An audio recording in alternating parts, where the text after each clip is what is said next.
감사합니다.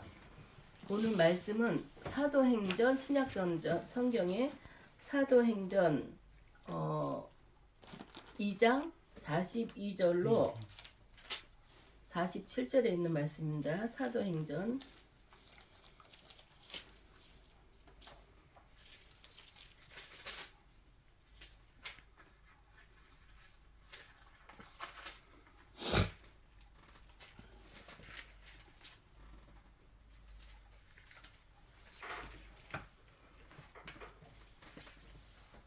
사도행전 2장 42절로 47절 다 찾으셨으면 한 절 한 절 교독하기로 하겠습니다. 제가 먼저 읽겠습니다.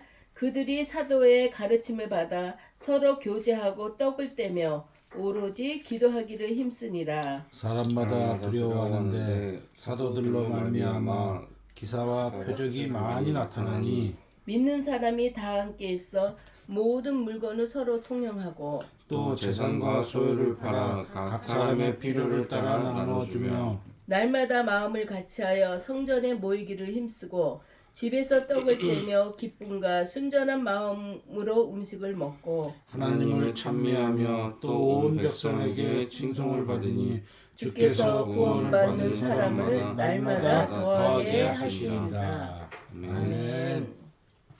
감사합니다.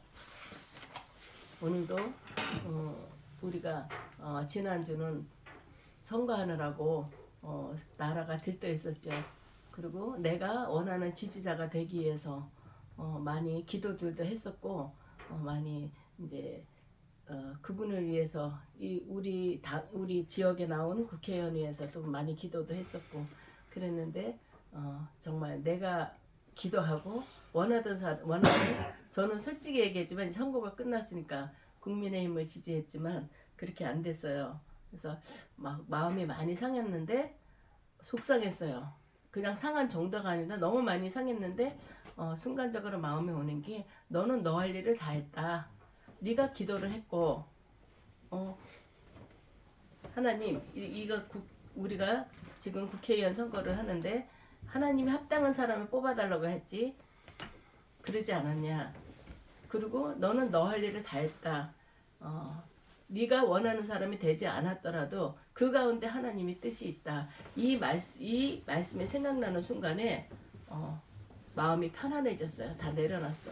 어떤 사람이 어느 당에서 어떤 사람이 됐든지 간에 역사하시는 분은 하나님이고 역사를 주관하시는 분이 하나님이기 때문에 우리는 그거에 대해서 얘기할 그런 건 안 된다. 정말 나는 내 자리에서 최선을 다했으면 된다. 이런 생각을 하니까 마음이 편해지면서 마음이 기쁨이 되더라고요. 그래서 기도가 또 틀려지는 거예요. 국회의원 된 분들, 그분들을 축복해 주시고 그분들을 붙들어 주셔서 정말 내 당의 그 힘을 자랑하기 위해서 모든 걸 하는 것이 아니라 국민의 입장에 서서 이 나라 민족을 위해서 헌신하는 자들이 되게 해달라. 그런 기도가 또 나오더라고요. 그러니까 우리는 무엇을 하든지 간에 먹든지 마시든지 무엇을 하든지 간에 하나님 영광을 위해서 살아야 될 우리들이라는 것을 항상 우리는 기억하고 살아야 된다는 것을 또 느끼게 해주셨습니다. 오늘 말씀은 이제 예수님께서 십자가에 달리셨다가 부활하셨잖아요. 그 부활하신 거를 기점으로 해서 또 오순절이 있거든요. 그때 오순절에 베드로가 설교를 했어요. 그때 설교를 했을 때 3,000명이나 구원받는 그런 역사가 일어났습니다. 베드로가 설교했을 때는 이 사람이 학문에 능한 사람이 아닙니다. 유식한 사람이 전혀 아니에요. 베드로는 고기를 잡는 어부였습니다.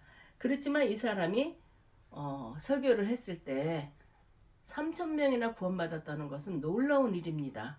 지금같이 사람이 많은 시대도 아니었을 거예요. 그리고 여기서 3,000명이라는 숫자는 이 시대에는 여자들은 사람으로 치지도 않았어요. 어린애라. 남자들의 수를 얘기하는 겁니다. 3,000명이나 구원받는 기적이 일어났던 것을 우리가 오순절 사건이라고 할 수 있습니다. 이것은 베드로가 이거 논리적으로 설교한 것도 아니에요. 성경을 통하여 했다기보다는 성령의 능력으로 했다는 걸 성령의 능력으로 전했기 때문에 참 이게 듣는 무리로 하여금 마음의 은혜가 됐고 내가 정말 예수를 믿어야 되겠다. 예수를 믿지 않으면 안 되겠다. 예수님께서 돌아가셨다 부활 사건을 베드로가 설교를 한 거예요. 그 많은 자들 앞에서.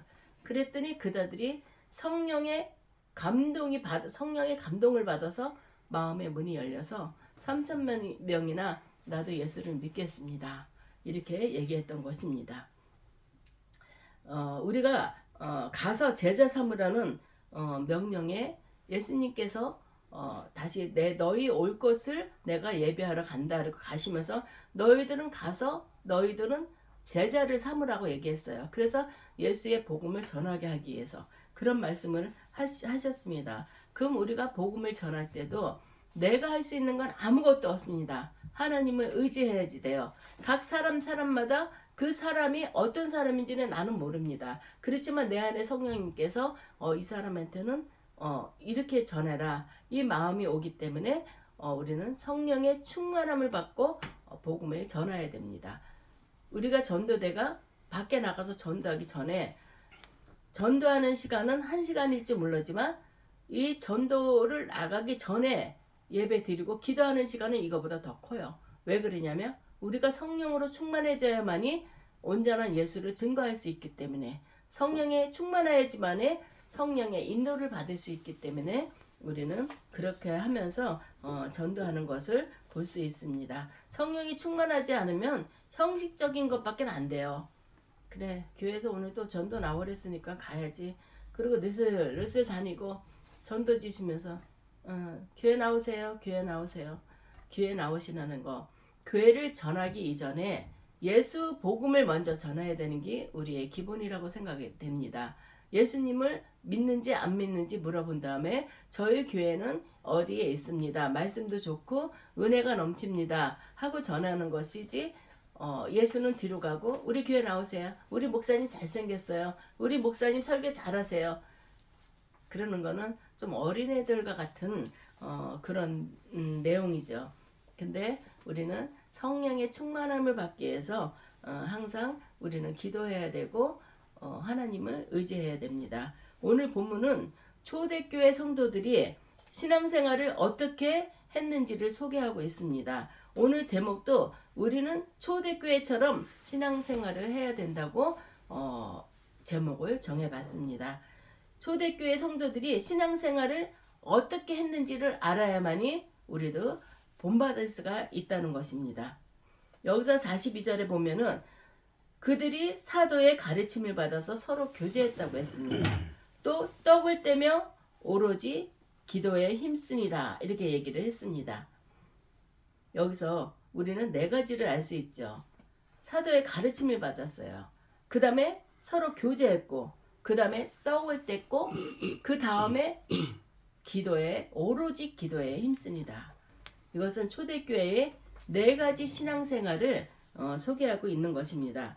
첫 번째 사도의 가르침을 받았다고 했습니다. 이것은 초대교회 성도들은 먼저 사도의 가르침을 받았습니다. 그들이 그렇게 한 이유는 온전히 성경의 가르침을 받지 않으면 하나님의 말씀대로 살아갈 수 없기 때문에 이렇게 했던 것입니다. 우리가 말씀을 모르면은 어떻게 살아갈지를 모르잖아요. 말씀대로 산다 하면서도 예수를 믿는 것은 예수님이 하셨던 모든 것을 우리가 또 배워야 되고 예수님이 어떻게 복음을 전하셨는지 이 땅에 왜 오셨는지 이거를 알아야 되는데 그거는 성경에 나와 있습니다. 그러니까 목사님을 통해서 하나님께서는 이 목회자를 통해서 하나님 이 자녀들을 양육하게끔 이런 체계를 세우셨습니다. 그렇기 때문에 우리는 항상 가르침을 받아야 된다는 것입니다. 신앙생활을 한마디로 옛 사람의 삶을 버리고 새 사람으로 살아가는 것입니다. 내가 예수 믿기 전에 사람은 버려야 되는 것입니다. 내가 옛날에 이랬는데 옛날이 나를 무너뜨리는 소리입니다. 우리는 옛날에 내가 어떻게 살고 사회적으로 어떻게 행동을 했던 것인지 다 버려야 되고 옛사람은 버리고 옛날에 행하던 그 습관들도 버리고 새로이 우리가 주님의 영으로서 성령의 충만함으로써 우리가 새 사람으로 거듭나야 된다는 것입니다. 따라서 먼저 하나님의 말씀을 배우지 않으면 하나님 뜻대로 살 수가 없습니다. 말씀이 뭔지도 모르는데 그 뜻대로 어떻게 살 수 있겠어요. 그러기 위해서는 우리는 사도의 가르침을 받아야 된다는 것입니다. 먼저 하나님의 말씀을 배우고 또 하나님께서 교회에 목사라는 직임의 은사를 주신 것은 여러분이 신앙생활을 바르게 할 수 있게끔 또 가르치게 하기 위해서 목사라는 직임을 주셨습니다. 왜 운동선수들이 코칭을 받잖아요. 운동선수, 축구선수들도 개인적으로 또 유명한 축구선수들도 개인적으로 트레이너가 또 있어요. 그래서 코칭을 받게 되는 것입니다. 코칭을 받지 않으면 어느 정도까지는 잘할 수 있어요. 그렇지만 최고의 수준에 도달할 수 없기 때문입니다. 예를 들어서 우리가 혼자서 탁구를 친다고 하더라도 코칭이나 감독을 받지 않으면 얼마든지 탁구를 칠 수가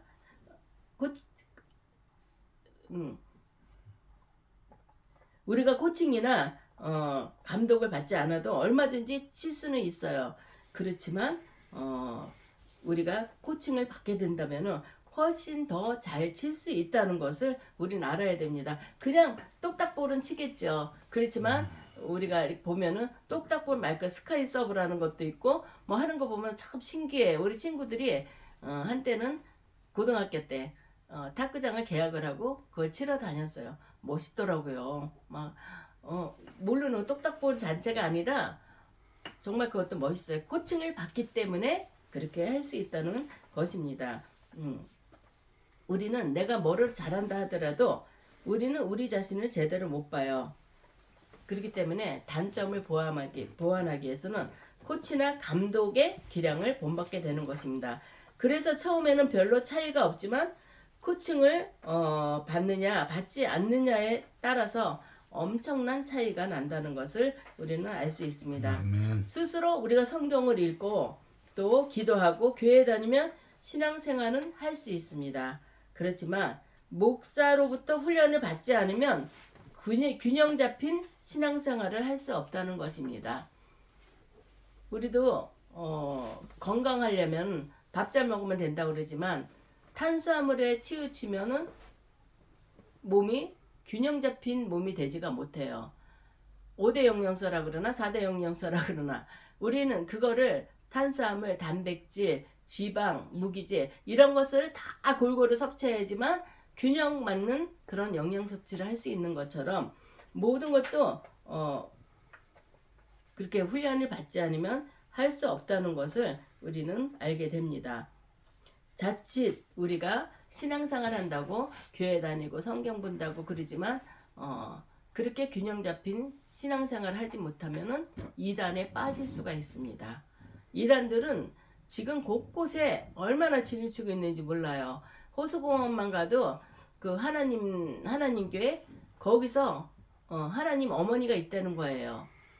우린 너무 웃기잖아요. 우린 교회에서 제대로 교육을 받았기 때문에 그 말이 너무 웃긴 거예요. 그렇지만 교육받지 않고 내 나름대로 성경을 보면 그 사람들이 찝어줘요. 여기 있지 않냐? 그거 아니거든요.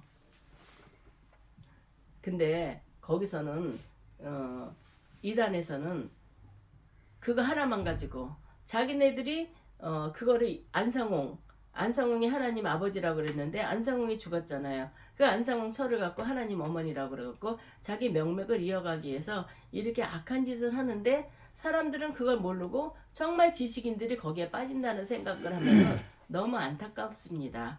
우리는 그래서 교회에서 교육을 잘 받아야 돼요. 성경 말씀, 성경, 교회에서 하는 훈련들 그거 참석하면서 훈련을 잘 받아야지. 훈련을 제대로 받지 못한다면은 우리는 이단에 빠질 수가 있다는 것을 알 수 있습니다. 특별히 주님의 마지막 명령인 가서 제자 삼으라는 명령에 또 순종할 수가 없어요. 교육을 제대로 받지 못한다면 우리가 제자를 삼아야 되는데 어떻게 해야지 제자를 삼아야 되는지 이거를 할 수 없습니다. 그래서 제대로 우리가 사도의 가르침을 받아야 된다는 것입니다. 두 번째는 서로 교제했다고 했습니다. 교제는 서로 나눈다는 뜻입니다. 그런데 그들이 무엇으로 이렇게 나눴을까요? 사도의 가르침을 받아 교제했습니다. 사도의 가르침이라는 것은 하나님의 말씀을 가르쳤죠. 그거에 갖고 서로 교대한 거예요. 오늘 성경에 이런 말씀을 나는 이렇게 은혜를 받았어. 그리고 오늘 목사님의 말씀에 나는 이렇게 은혜를 받았어. 사람마다 받은 은혜가 틀려요. 똑같은 음식을 먹더라도 이 사람은 이 음식이 아주 기름진 것 같고 이래서 좋았어. 그리고 어떤 사람은 이 음식이 기름지면서도 그 영양가가 참 많은 것 같아 보약 같은 느낌이 들어서 좋았어 하고 같은 음식이지만 맛은 다르게 느낄 수가 있거든요. 교단에서 목사님이 설교를 하실 때도 성경을 가르치실 때도 그 말씀이 나한테는 이렇게 들렸고 나는 또 딴 사람한테 이렇게 들고 서로 그 말씀을 교제했다는 것을 얘기했습니다. 그런데 사도가 말씀을 가르쳤기 때문에 그들이 서로 교제했다는 것, 그것은 하나님의 말씀이라는 것을 우리는 알아야 되겠습니다. 그들의 교제는 말씀의 교제였고 말씀을 듣고 깨닫는 것으로 멈추지 말고 서로 나눠야 되겠습니다. 나만 저 말씀 너무 좋았어. 내 가슴에 찡했고 저 말씀을 듣는 순간에 내가 눈물이 울컥하고 나왔어. 이런 것들을 그래 오늘 이런 말씀을 통해서 나는 그랬어요. 집사님은 그러셨어요. 나는 이 말씀에서 또 다른 이런 은혜를 받았습니다. 그러면 내가 받지 못한 은혜 이 말씀을 그렇게도 또 받는구나 이렇게 우리가 깨달을 수가 있습니다. 깨달은 바를 우리가 나누고 또 나누지 않으면 내 자신만 은혜를 받게 되는 거지만 딴 사람하고 교제를 나누면서 그 말씀을 전한다면 그 사람도 더 은혜를 받는다는 거. 우리는 다른 사람에게도 우리가 받은 은혜를 교제하면서 그 사람에게도 영향을 미치게 해야 된다는 것입니다. 우리는 설교를 통해서만 은혜 받는 게 아닙니다. 단상에서 내려오는 하나님의 말씀만 가지고 은혜를 받는 게 아니라 은혜 받은 것을 서로 나눌 때 또 더 큰 은혜가 넘친다는 것을 우리는 알 수 있습니다. 평신도들의 간증을 통해서 나는 이렇게 은혜를 받아서 그 말씀을 가지고도 나는 성경에 이런 말씀이 있는데 내가 지금 처한 상황에는 이러이러한 문제를 가지고 나는 고민을 하고 있었는데 그 말씀을 듣는 순간에 그 고민이 해결이 됐고 마음에 평안이 왔다고 이런 간증들을 많이 해요. 그리고 이 말씀 한 구절 갖고 하나님 도와주세요. 하나님 앞에 간구했더니 너는 내게 부르짖으라. 내가 내게 응답하고 내가 알지 못하는 크고 작은 비밀한 일들을 내게 보이리라. 이렇게 말씀하셨잖아요. 그런 것처럼 하나님이 그렇게 말씀하셨기 때문에 그래 하나님께서 나한테 너는 내게 부르짖으라. 너가 부르짖을 때 네가 알지 못하는 크고 작은 비밀한 일을 알게 해주시겠다는 그 말씀을 가지고 나 이러이러한 문제가 있습니다 하고 날마다 성전에 가서 부르짖었더니 하나님께서 결과가 이렇게 되더라. 내가 부르짖는다고 그 문제가 바로 해결되는 건 아니에요. 그렇지만 시간이 지나고 보면 그 당시에 바로 되지 않는 게 그게 응답이었고 그게 축복이었다는 것을 깨달을 수가 있습니다. 우리는 기다릴 줄도 알아야 돼요. 하나님께 기도했다고 당장 기도했다고 야 먹어라 그리고 딱 주는 거 이거는 잘못된 신앙입니다. 조그만 애기가 엄마 나 저 칼 줘 나 저걸로 소꿉장난 할 거야. 줍니까 칼? 그 칼 때문에 애가 다쳐요. 줄 수가 없는 거죠. 우리도 하나님 앞에 날마다 부르짖으면서 간구하고 또 간구하고 하나님 앞에 땡깡을 쓴다 하더라도 하나님의 때가 있습니다. 정말 물질로 우리는 다급할 때 하나님 앞에 더 엎드리게 돼 있어요. 근데 저 사람한테 물질을 그 자리에서 주면은 나쁜 방법으로 쓸 수밖에 없거든요. 하나님은 그 사람을 변화시킨 다음에 그하고 강구하는 것을 주신다는 것을 우리는 알아야 되겠습니다. 그렇기 때문에 우리는 성도들과 교제 나눌 때 나는 그때 하나님이 안 계신 줄 알았어. 부르짖으라서 부르짖었는데 응답이 빨리 안 왔어. 근데 지나고 보니까 이게 빨리 하는 게 나한테 은혜가 됐더라. 이게 복이더라. 어떤 사람은 하나님 이 집이 팔리게 해주세요. 집이 팔리게 해주세요. 그래야지만 내가 이 빚을 다 갚을 텐데 하나님 집이 팔리게 해주세요. 집이 팔려도 빚은 다 갚지 못할 상황이었는데 집이 끝까지 안 팔리는 거예요. 그러니까 하나님이 왜 내 기도를 안 들어주실까 했는데 그 집이 경매에 들어갔어요. 그래서 모든 것들이 그 집 하나로 다 처리가 됐던 거예요. 그러면 내가 집이 팔렸을 때 그 집 갖고 부채를 다 갚지는 못한 상황인데 그래도 또 빚이 남아요. 그러면 난 집도 없고 빚은 빚대로 남고 이렇게 되는데 집 하나도 모든 것들이 경매로 다 넘어가면서 이게 다 해결이 됐어요. 그러면 우리가 생각할 때 하나님께서는 이 방법을 허락해 주셨던 거예요. 이게 은혜고 이게 우리가 사람이 아무리 지혜롭다 하더라도 하나님의 어리석음만 못하다고 성경에 말씀하고 계십니다. 우리가 계획을 세우지만 그 뜻을 이루어주신 분은 하나님이십니다. 우리는 하나님 앞에 기도하며 잠잠히 기다릴 줄도 알아야 되고 하나님의 역사하심을 우리는 또 바라봐야 됩니다. 이런 것들을 간증할 때 다른 사람들이 나도 기도의 응답을 못 받았는데 그래? 참 놀라운 일이네. 진짜 우리가 생각할 수 없는 일들이 이렇게 나타나고 있어요. 하나님의 역사하실 때 우리는 이런 교제를 통해서 서로 은혜를 나눠야 된다는 것입니다. 우리가 또 떡을 뗀다고 그랬잖아요. 떡을 초대교회 사람은 말씀으로만 교제를 하지 않았어요. 44절에서 45절에 보면은 믿는 사람들이 다 함께 모여 물건을 통용하고 또 재산과 소유를 팔아 각 사람의 필요에 따라서 나눠준다고 그랬습니다. 이 말씀을 통해서 무엇을 우리가 알 수 있습니까? 초대교회는 서로 물질을 나누었다는 것입니다. 즉 물질의 교제를 했다는 것이에요. 말씀만 갖고 은혜 받은 것만 교제한 게 아니라 물질도 서로 나눠 썼다는 것을 얘기하는 것입니다. 초대교회가 이렇게 교제를 한 이유는 당시 예수 그리스도를 우리가 주로 고백하면 유대교에서 출교를 당하게 돼 있어요. 유대교에서 출교를 당하고 또 공동체와 집에서부터 쫓겨나는 그런 일들이 생겨서 오갈 데가 없는 그런 사람들이 많이 있었답니다. 어떤 사람이 믿음으로 살려고 하는데 물질적으로 고통을 당한다면 당연히 주위 사람을 우리는 사랑으로 돌봐야 됩니다. 이것이 교회 공동체입니다. 세상 사람도 가난한 자를 돕는데 교회가 그 일에 적극적으로 임하지 않는다면 하나님 사람 앞에서 크게 잘못된 것이라고 얘기할 수가 있는 것입니다.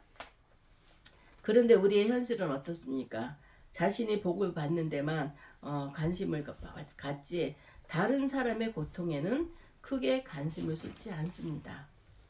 솔직히 자본주의 사회에서 자신의 재산을 다 내어놓고 공동체 생활한다는 것은 거의 불가능합니다.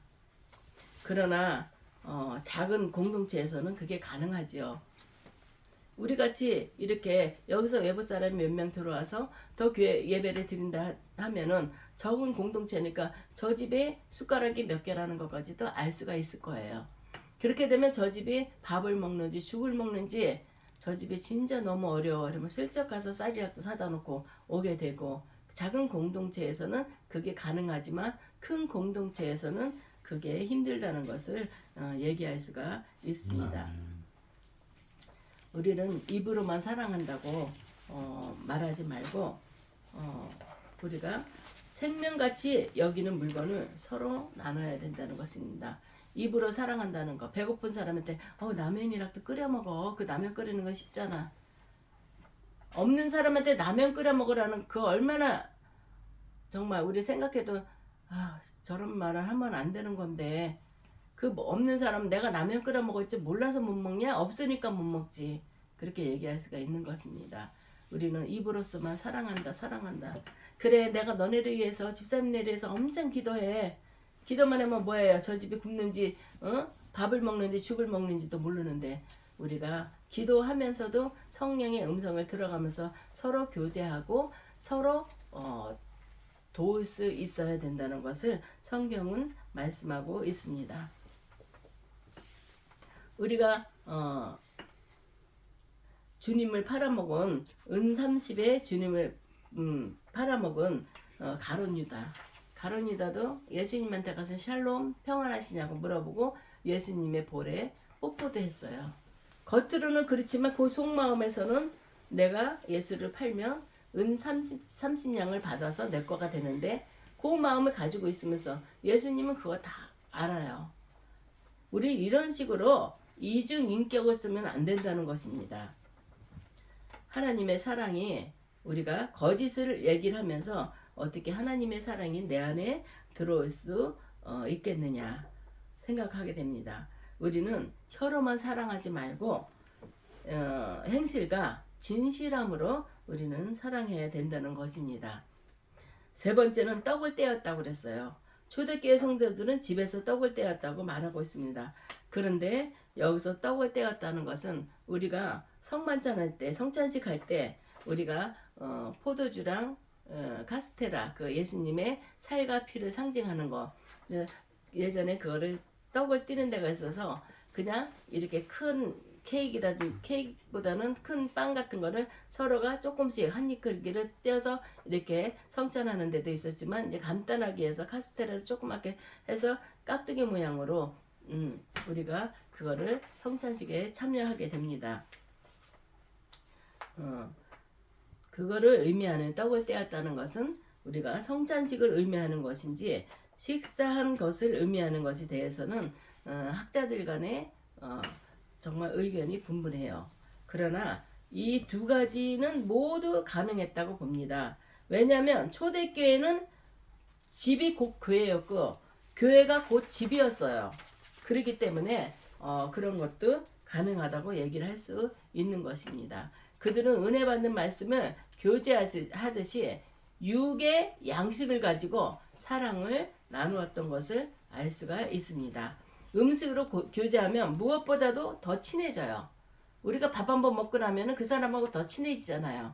그런 것처럼 교회에서도 같이 음식을 나눠 먹게 되면은 더 같은 가족이라 이렇게 더 친해지는 그런 것을 느낄 수 있습니다. 식사만큼 서로의 관계를 밀접하게 해주는 것이 없습니다. 왜 그럴까요? 식사를 하면 너와 나는 하나다. 이런 생각이 갖게 되는 것입니다. 식사만큼 서로의 관계를 밀접하게 해주는 것이 없습니다. 유대인들이 절대 창기와 세리와 같은 자들과는 식사하지 않는 것은 그들이 하나 될 수 없다고 생각하기 때문입니다. 어떻게 보면 그들도 교만이지만 저 쓰레기 같은 인간들하고 내가 하나 돼? 이거 절대 있을 수 없는 일이다. 이래서 창기와 세리는 유대인들이 멀리하고 사람 취급을 안 했어요. 그래서 우물도 그 우물가에 그 여인도 물을 길러갔던 여인도 사람들이 오지 않는 시간을 틈타서 그 우물에서 물을 길었어요. 그 물을 길어 온 여인이 정숙하지 못한 여자였어요. 손가락질 받는 여자. 그렇기 때문에 다른 사람들 보면 저 사람들이 무시를 했어요. 그리고 그 자리에 가지 못하고 다른 사람들이 물을 길러가지 않는 뜨거운 시간에 가서 물을 길어왔던 그런 거를 우리가 볼 수 있습니다. 유대인들은 절대 그 창기와 세리들하고는 같이 식사하지 않고 그들과 어울릴 생각도 하지 않았습니다. 우리도 이렇게 부모 자식 간에도 매주 떨어져 있고 무슨 날이만 오고 이러다 보면은 가까워질 시간이 별로 없습니다. 그렇지만 우리도 예배드리고 이렇게 밥을 먹으면서 더 하나 되는 것을 우리가 체험할 수가 있습니다. 당시 초대교회 성도들이 서로 음식을 교제한다는 것은 쉬운 일이 아니었어요. 왜 그러냐면 초대교회에서는 주인도 있고 노예도 있었어요. 그들이 서로 형제 자매로 한 자리에 모여서 식사한다는 것은 내가 저 사람 식사할 때 옆에서 서빙하던 자인데 어떻게 내 종하고 나랑 같이 식사를 하냐. 그런 것 때문에. 그렇지만 예수님께서 겸손함의 그런 모습을 먼저 보였죠. 예수님께서 십자가에 달리시기 전에 제자들의 발을 씻겨주시는 그런 사건이 있지 않았습니까? 우리는 예수님이 먼저 낮아졌기 때문에 우리도 낮아져서 겸손함을 가지고 이렇게 성도들하고 같이 겸손한 마음으로 같이 식사를 해야 되는 것입니다. 지금 교회는 무슨 양반 쌍놈 이런 게 없지만 그래도 교회 안에서도 지금 뭐 큰 서울에 있는 큰 교회 같은 데는 정말 엄청난 재벌들도 많이 온다 그러더라고요. 그 사람들하고 내 회사에서 일하는 현장에서 일하는 사람하고 하나가 될 수 있겠어요? 그렇지만 교회 안에서는 우리는 하나님으로부터 자녀된 신부로서 형제 자매라는 것을 우리는 알아야 되겠습니다. 넷째로는 기도에 힘썼다고 했습니다. 초대교회 성도들은 기도하는 일에 힘을 많이 썼습니다. 왜 초대교회가 기도하는 일에 힘을 썼냐면 여러 가지가 이유가 있겠지만 가장 중요한 것은 그들이 전심으로 기도할 때 성령이 임하셨습니다. 마가의 다락방에서 기도할 때 예수님께서 승천하시면서 몇 날이 되지 않아서 성령을 너희에게 선물로 보내겠다고 했어요. 그 말씀을 듣고 마가의 다락방에서 120명의 문도가 거기서 전심으로 기도할 때 성령이 임해서 혀가 갈라지는 것 같이 하면서 방언도 터지고 성령의 충만함을 받았다는 것을 알게 됩니다. 기도하지 않고서는 우리는 아무것도 할 수가 없어요. 기도할 때 하나님이 역사해 주시고 기도할 때 하나님의 능력이 나타난다는 것을 우리는 알아야 되겠습니다. 43절에서 47절에 보면은 사람마다 두려워하는데 사도들로 말미암아 기사와 표적이 많이 나타나니 믿는 사람이 다 함께 있어 모든 물건을 서로 통용하고 또 재산과 소유를 받아 각 사람의 필요에 따라 나눠주며 마음을 같이하여 성전에 모이기를 힘쓰고 집에서 떡을 떼며 기쁨과 순전한 마음으로 음식을 먹고 하나님을 찬미하며 또 온 백성에게 친송을 받으니 주께서 구원받은 사람을 날마다 더하시니라. 이렇게 말씀이 나오고 있습니다. 이렇게 할 때 구원받는 성도들이 하나하나 더 늘어나고 예수의 복음이 더 전해졌다는 것을 말씀하고 있습니다. 저 세상 사람들이 하나님을 두려워하게 됐다고 그랬어요. 예수를 믿는 사람이 하나님을 두려워한 게 아니라 믿지 않는 자들이 이 사도교회 성도들이 이렇게 행동하는 것을 보고 두려워했다는 거예요. 정말 예수님이 있는가 보다. 그 사람들은 유대교에 빠져서 유대교에서는 오실 메시아를 기다리고 있는 거예요. 예수님이 오셨는데도 그걸 인정하지 못하고 그랬던 사람이 이 제자들이 사도교회 교인들이 이렇게 하면서 전했을 때 정말 하나님을 두려워했던 것을 나타내고 있습니다. 여기서 두려움이란 헬라어로 포보스라고 하는데 하나님을 경외함으로 오는 그 두려움을 뜻하는 것입니다. 둘째로 복음을 전할 때 사도들로 말미암아 기사와 표적이 많이 났다고 했습니다. 능력이 나타난 거예요. 능력이 나타났기 때문에 세상 사람들은 저 예수 믿는 사람 좀 뭐야? 귀신도 떠나가고 병고침도 받고 이런 것들을 많이 받았다고 했고 또 날마다 성전에 모이기를 힘썼다고 했습니다. 그 사람들 매일같이 모여서 성전이 교회고 교회가 성전이라고 그랬잖아요. 그때 교회란 말을 헬라어로 뭐 에클레시아라 그러는데 이 교회란 이름을 처음 이렇게 붙이기 전에 이 집이 마가의 다락방이 교회로 사용받았어요. 또 내 집이 교회로 사용받았어요. 그렇기 때문에 그들이 매일같이 성전에 모여서 기도했다고 했습니다.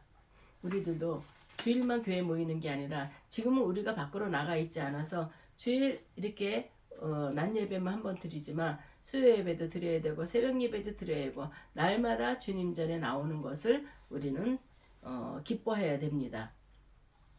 넷째로 세상 사람들에게 칭찬을 받게 되었다 그랬어요. 다섯 번째는 하나님께서 구원받은 자들을 날마다 더해 주셨다고 했습니다.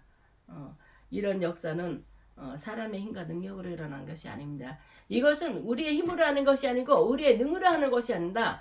여호와의 신만으로 할 수 있다는 것을 성경은 말씀하고 있는 것입니다. 아멘. 이것은 우리가 성령 충만할 때 할 수 있는 것이지 성령 충만하지 않으면 성령 충만하지 않을 때 나가서 하는 것은 내 의무를 하기 위해서 교회에서 나오려니까 할 수 없어. 이거지. 성령 충만할 때 하면은 정말 떠다니게 돼요. 안타까워. 복음을 더 전해야 되는데. 그래서 우리 교회도 더 채워야 되는데. 우리는 항상 성령 충만으로 채워질 때 하나님의 일을 할 수 있다는 것을 우리는 알아야 되겠습니다. 말씀을 마치겠습니다. 아멘. 우리도 초대교회처럼 말씀으로 가르침을 잘 받아야 돼요. 그리고 교제에 힘써야 되고 물질로 섬기고 아멘. 또 기도에 전혀 힘을 써야 됩니다. 이렇게 교회 안에서 균형 잡힌 신앙생활을 해야 세상에 나가서 복음을 전할 때 하나님께서 날마다 구원받는 자들을 더하시는 것입니다. 이 은혜에 우리에게 이 은혜가 우리에게 있기를 주님의 이름으로 축원합니다. 아멘. 기도하겠습니다.